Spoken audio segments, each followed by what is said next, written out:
Welcome to Scorpions SSB. इस video में हम कवर करेंगे जो भी एसएसबी के अंदर जो स्टूडेंट्स जाते हैं उनको कौन कौन से डॉक्यूमेंट्स की नीड पड़ती है, क्योंकि बहुत सारे क्यूरीज और कमेंट्स मेरे पास आ चुके हैं कि सर हमें डॉक्यूमेंट्स का समझ नहीं आता, फाइनल ईयर में हैं, हम सर्विंग हैं और हम बीटेक में हैं, कन्वर्जन कौन सा लगेगा। तो इन सब के ऊपर हम आज चर्चा करेंगे। तो सबसे पहले जो भी स्टूडेंट्स 12th के बाद जाते हैं किसी भी एंट्री से, टीईएस से या फिर जो कि एनडीए एंट्री से, उनके लिए बहुत कम डॉक्यूमेंट्स की ज़रूरत पड़ती है। तो सबसे पहले 12th के बाद वाली एंट्रीज़ के लिए डिस्कस करते हैं।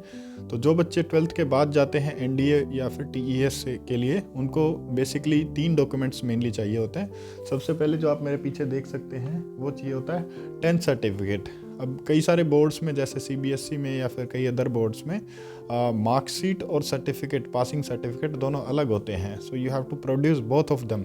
आपको मार्कशीट भी लेके जानी है और पासिंग सर्टिफिकेट भी। इन द सिमिलर मैनर आपको 12th की मार्कशीट प्लस सर्टिफिकेट, दोनों चीज़ें आपको, पासिंग सर्टिफिकेट और मार्कशीट दोनों आपको वहाँ पे प्रोड्यूस करने हैं। इसके बाद में कोई भी आपकी आईडी, एक आईडी जो भी कोई भी हो सकती है, वो Aadhaar card, PAN card, driving licence जो भी आपके पास हो, वो आपको एक आईडी लेके जानी है। ये आपका हो गया जो भी बच्चे एनडीए के लिए जा रहे हैं या फिर टीईएस के लिए, जो 12th के बाद में एंट्रीज होती हैं। अब आते हैं ग्रेजुएशन के बाद वाली एंट्रीज पे। ग्रेजुएशन के बाद पे सबसे पहले आती है सीडीएस एंट्री। तो सीडीएस एंट्री में आपको सबसे पहले जो एक ले जाना है, जो भी आपने ग्रेजुएशन की है, ग्रेजुएशन की डिग्री सर्टिफिकेट, और डिग्री सर्टिफिकेट के साथ में आपको सेमेस्टर वाइज मार्कशीट भी प्रोड्यूस करनी है। और जनरली ये होता है कि 60% के ऊपर वाले ही अलाउ किए जाते हैं। Even if you have 59.9 then also you will not be acceptable over there. तो आपको मेक श्योर करना है कि आप डिग्री भी लेके जाएं और अपनी मार्कशीट भी, दोनों आपको लेके जानी है। उसके बाद में आप same in the similar manner ID, कोई भी आधार कार्ड या फिर आप पैन कार्ड, जो भी आपको ले जाना है वो आप ले जा सकते हैं, या फिर और कोई भी आप ले जा सकते हैं। अब आते हैं जो नेक्स्ट, जो मेन इशू और जिसके लिए वीडियो ज़्यादा बनाई गई है, वो है फाइनल ईयर के स्टूडेंट्स। उनका डाउट होता है कि सर हम जा सकते हैं या नहीं जा सकते, डॉक्यूमेंट आउट तो नहीं हो जाएंगे। तो आपको 2 चीज़ें आपको लेके जानी होती हैं। जितने भी सेमेस्टर आपके हो चुके हैं वहाँ तक की आपको प्रोविज़नल डिग्री लेके जानी होती है। प्रोविज़नल इन द सेंस कि उसके ऊपर कॉलेज की स्टैंप लगी हो, फोटोकॉपी जो होती हैं, जो आपकी किसी भी फॉर्म में आपको जो कॉलेज प्रोवाइड करता है, वो आपको लेके जानी होती हैं। दूसरा जो आपको लेके जाना होता है वो होता है आपका बोनाफाइड सर्टिफिकेट, कि अभी तक ये बच्चा हमारे कॉलेज में पढ़ रहा है और ये अभी तक इतनी सेमेस्टर्स क्लियर कर चुका है और इसके बैकलॉग नहीं है। अगर है तो वो मेंशन उसके अंदर होगी। और जो इसमें सबसे मेन होता है वो आपकी डेट मेंशन होनी चाहिए। जब भी आपका बैच शुरू हो रहा है, मान लीजिए आपका बैच मार्च 2023 में शुरू हो रहा है, तो उससे पहले आपके पेपर हो चुके हों और आपके हाथ में मार्कशीट और डिग्री दोनों चीज़ें आपके हाथ में हो, then only they will allow you. उसके बाद में कई सारे सर्विंग कैंडिडेट होते हैं, जैसे कि पीएसयू वगैरह में या फिर आर्मी, नेवी, एयरफोर्स में। तो उनके लिए एक तो प्रोविज़नल लेके जानी है उनको भी, और साथ में उनको क्या लेके जाना है, उनको जो लेके जाना है मूवमेंट ऑर्डर, जो कि डिफेंस फोर्सेज में होते हैं, उनको मूवमेंट ऑर्डर दिया जाता है, वो उनको प्रोड्यूस करना होता है। उसके बाद में जो एक और जो बच गया, कन्वर्जन सर्टिफिकेट।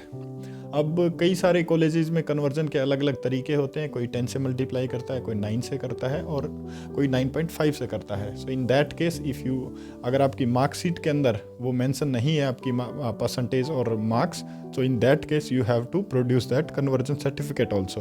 आपके कॉलेज में दिया जाता होगा या फिर आप कॉलेज में उसके अंदर सर्टिफिकेट में बनवा सकते हैं कि कॉलेज में किस तरह से कन्वर्जन किया जाता है। तो ये सब डॉक्यूमेंट्स आपको अगर आप एसएसबी में जा रहे हैं तो आपको लेके जाने होते हैं। और 2 चीज़ें, अगर आप एसएससी टेक एंट्री के लिए जा रहे हैं तो आपको एप्लीकेशन फॉर्म जो आपने अप्लाई किया था उस टाइम पे, एक आपका एप्लीकेशन फॉर्म जो बना था वो आपको लेके जाना होता है। दूसरा आपका एक 26 या 28 पेजेस का अलग अलग बोर्ड्स के हिसाब से एक बुकलेट होता है। उसके अंदर आपकी इंस्ट्रक्शंस होती हैं और कुछ फॉर्म होते हैं, कुछ डिक्लेरेशन, जिनको हम अपेंडिक्स बोलते हैं। बहुत सारे अपेंडिक्स होते हैं टैटू वगैरह के।